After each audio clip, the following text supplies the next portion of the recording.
Master Jet, pwede po ba i-avail ni teacher ang emergency loan kung ang monthly net take home pay niya ay 5,500 na lang? 20,000 emergency loan po, nasa 655 ang magiging monthly deduction. Mula po sa mga given information, kahit po doon sa net take home pay pa lamang, bawal talaga. You will not be approved, no? Talagang disapprove yung application mo. Dahil po dito sa deduction na 655, tapos yung natirang net pay mo ay 5,500 na lang.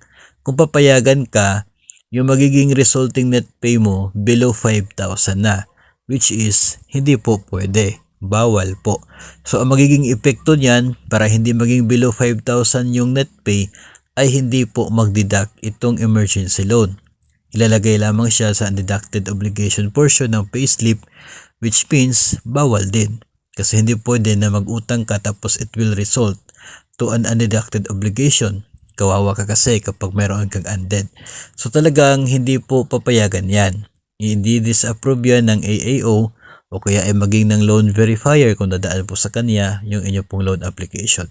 Kaya wag na pong umasa na makaka-apply po kayo ng emergency loan kung ganito po na 5,500 na lamang yung natira sa inyo pong net take home pay.